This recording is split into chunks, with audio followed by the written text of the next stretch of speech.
Hey there! Just before we get into our recipe for today, I just wanted to share with you some of those recipes that I found from going through some of my grandma's stuff that this last week. And so I just wanted to share with you a few of them because I think they're darling and they tell an age to that time period. And so come with me and take a look at these before we start our recipe. They're super fun. So we've got some newspaper clippings. This is the exact fettuccine alfredo recipe that my grandma gave me long ago. I don't remember having this one, so we'll have to try this. But this is her handwriting. It is gorgeous. I just love her handwriting so much. Noodle kugel. And then on the back is for Watergate salad, which I thought was a cute little time period piece. And then we've got some more torn out of the newspaper. And that's for red cabbage, Old Heidelberg, and then a Norwegian apple cake. And then these are some that I found that were from her best friend. And so we've got chicken and rice casserole, green chili enchiladas, and I love it. It was just on some graph cardstock and just adorned with some cute cat stickers because she loved cats. And then there's a few others that we'll make over the course of, the next little bit, a few months. And then today we're going to start with Helen's chicken casserole. And this I remember back from when I was a kid. All right. I think I've got you in the perfect place just over my shoulder, as if you were with me here in the kitchen. So this recipe, I've noticed that some of the ingredients or some of the quantities seem a little bit different to what you may get now. 8 chicken breasts seemed like a lot for this type of recipe. And so I've got 4 over here that I just have cooked up and seasoned and shredded. And then 3 packages of frozen broccoli. I was just kind of curious of what they might use for their quantities back probably in the 70s, maybe early 80s. And I think the packages must have been a lot smaller, but I've got a 1-pound package of frozen broccoli from Costco. And so this is it's just warmed up. But I'm going to go ahead and put it in the bottom of the pan. And then because they've got such nice big pieces in their packages, I'm just going to take some kitchen shears and cut these up. One thing in this recipe, we never used the breadcrumbs, and that was just kind of a trend in my home. She never put any kind of cracker crumbs or breadcrumb topping on hers. And so that's just what we always did, but absolutely feel free to add the breadcrumbs if you'd like, omit them if you don't. If there's something that you don't like in here, omit it. If there's something that you'll want to add, I wanted to add some black pepper, so I'm going to add black pepper. Our theory in this house is just make it how you like it and make it your own. And so I will say, don't be afraid of the curry powder. I'm actually going to add more than 1/8 of a teaspoon. I think that is super conservative, but I'm going to be a lot more liberal with curry just because we love curry. And so I'll probably be adding maybe about a teaspoon or so. We kind of measure with our hearts around here, but that's just kind of the guidelines for what to do. Now, one other thing is I didn't have 2 cans of cream of chicken soup right now, but I had a can of cream of celery. And so I just kind of interchange those. And, cream of celery is a good kind of neutral cream of soup for cooking. I replace this for cream of mushroom sometimes, cream of chicken. It just kind of depends on what you want. And so we're just gonna go ahead and get started. And I'm just gonna cut this up here. And when you get into it, you just cut it however. Sometimes you keep the florets whole and sometimes you don't. And you could absolutely do this on a cutting board. This is just how I'm choosing to do it. I do know that if you get your frozen vegetables in the grocery store or at your big box stores, that they will be in a lot smaller pieces. So you may not have to take this step. But I have noticed that the frozen broccoli at our club store has a lot bigger pieces and whole pieces. You could absolutely double this, the broccoli, and put 2 packages of broccoli in there, 2 1-pound packages of broccoli. I think that would absolutely fit. This happens to be my last bag, and so this is my last bag. That's what we're gonna do. Because that's really what happens when you're cooking at home, is you end up just using what you have, doing what you have, because you don't want to wait or run out to the store for one thing or anything like that. You just make do with what you've got. And so then the next step is to layer our shredded chicken. And this is just some chicken breasts, 4 chicken breasts that are cooked, just sauteed in a skillet on the stove. And it's just seasoned with our house seasoning. And I'll link a description, or I'll link a video for that recipe in the description box below. And I'll put it up here in the cards for you. Now, I'm gonna put this to the side for just a minute, and we're gonna mix up our sauce. And so we're gonna combine our cream of soup, 2 cans of that.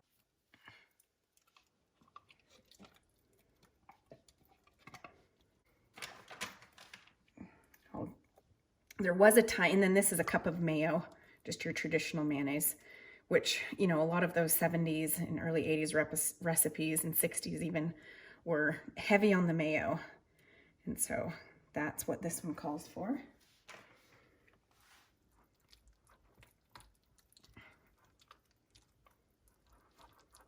Just gonna blend this in a little bit before we add our other remaining ingredients. So then I'm gonna add a tablespoon of lemon juice. And I'm gonna add probably, half a teaspoon or a teaspoon of black pepper, because I don't wanna add any more salt, just because this cream of soups have, you know, a generous amount of salt in them already. But I do wanna add some more pepper. And then for curry, I decant my curry and put it into this spice jar. But for the curry that I use for everything except for Thai curry and Japanese curry, we use Betta Pack from Jamaica. And this we get in Jamaica when we travel there, and then just bring a bunch back. And so this has been the best curry that we found that we like the flavor of. But use your favorite curry to what's available to you and what you enjoy. And I'm gonna put probably at least a teaspoon, we'll see. We'll mix the rest of this in here.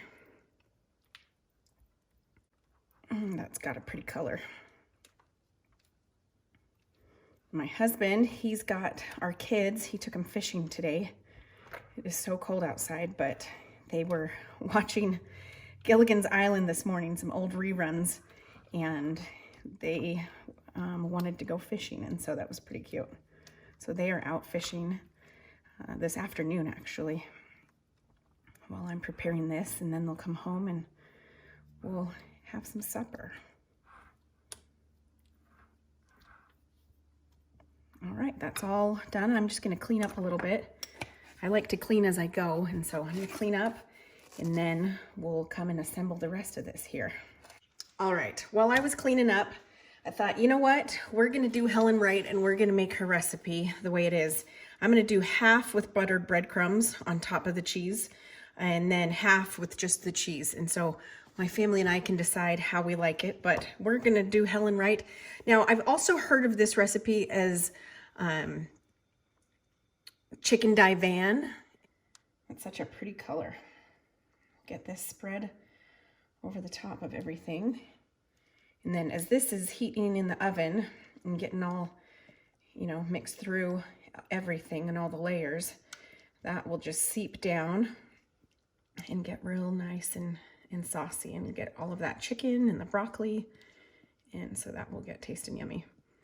Now, one thing is, you know, a lot of casseroles use a lot of cream of, you know, soups, cream of any flavor soups. And so you just use what you want. I do know some people that prefer to make their own cream of, you know, whatever soup they want from their own ingredients, and you are totally welcome to do that. This is just kind of an easy thing to do with buying it in the can. It's kind of comfort food, right? Casseroles and hot dishes have always been kind of a source of comfort food. Maybe church potlucks and church suppers, gather together. You can feed a big crowd with a reasonable small amount of food, like a good pot of soup or stew, a casserole. Now this one we typically serve with rice in my family, just some nice white rice. And so we'll get this all situated and then we'll serve it with rice tonight. Now it says a half a cup of cheese. I'm thinking a whole cup, but we'll see, because I would pretty much call that a half a cup.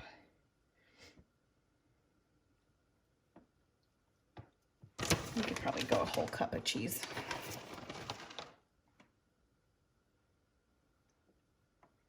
Now, I'm not usually a big cheese fan, and so I kind of usually go light on the cheese. My husband, on the other hand, loves cheese a lot more than I do, and so he would prefer more. So we'll put about that much on, probably about a cup or so. You know, when we cook at home, we tend to not measure a lot, and so I try to give you some good estimates so you can know and know where to go from. All right, we're over at the stove, and I've got some butter melting here. I'm gonna take a drink and then get us, I'm guesstimating, I've got the garlic and herb breadcrumbs, just because that's what I have, and that's what I use when I use breadcrumbs. Typically, when we do Jamaican beef patties, we use the plain breadcrumbs, but this one, probably do a half a cup and just see where we go from there. And that was just about a tablespoon of butter in the bottom of that pan. All right, we're gonna cut the heat off of there and then just kind of cool those down a little bit so we can handle them. And then we'll get them on top of our casserole dish on that one side. I would say that a half cup could probably do for the whole recipe if you wanted to cover it. Maybe 3/4 of a cup or 2/3. But I think I'm just gonna do this much because we just don't know yet. But maybe I'll leave this to the side and we can always add extra when we eat if we want.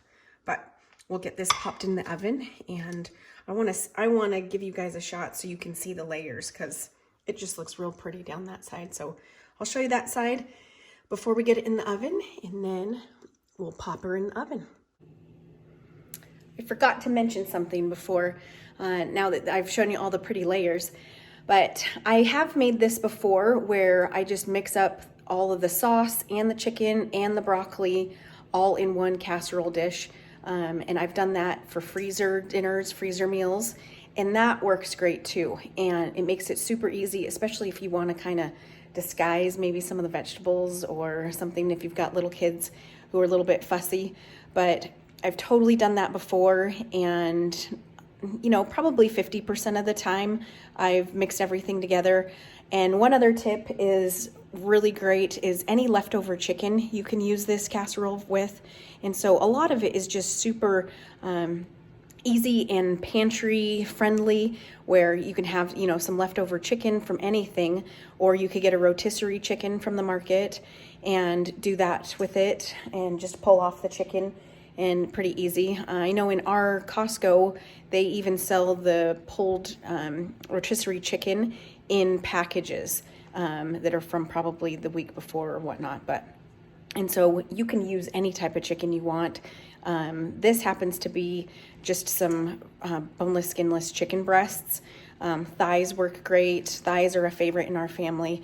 I know some people don't like thighs, no biggie, but just wanted you to know that this has many different ways and vehicles that you can use and make it easy and friendly for your family. So if you want to just mix everything together, top it with cheese, pop it in the freezer, and have it ready for you when you need it, by all means do so. We've definitely done that in the past. Super easy and super delicious, especially on some cold days or on some days where you've just got so much stuff going on, because I know you're probably like my family in my house, and we've got everybody going every which way nowadays. And so it's just something nice to gather at the table and enjoy company together.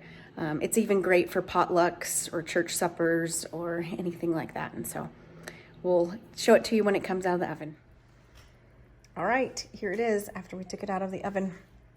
And our cheese warmed up and browned nicely. And I didn't end up needing to cover the breadcrumbs. I think that those look great. They're a little more brown on camera than they are in person, but my husband and kids just got home, and so I'm gonna have him try both without and with the breadcrumbs and see which my husband likes. All right, so we've got rice underneath, and then this side is no breadcrumbs, and this is with breadcrumbs. And I've got my husband here.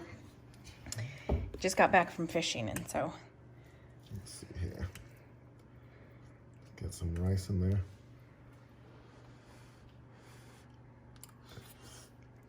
He doesn't want to be fully on camera since he just came back. That one's right there is good. Let me try this one. Get some breadcrumbs. Now, sometimes I mix it up before I cook it. Do you like it layered like this or mixed up all together? I like it more mixed up, to tell you the truth. Let's see here.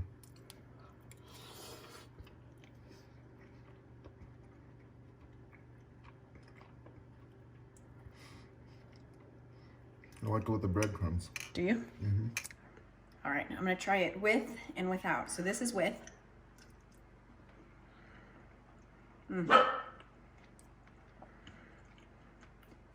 Tastes just like old times. All right, and let's try with the breadcrumbs.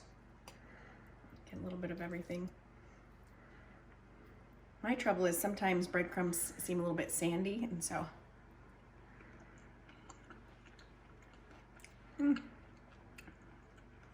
It does give it a nice crunch, huh? Mm-hmm. A little bit of texture. Yeah, I can see why you like it with the breadcrumbs.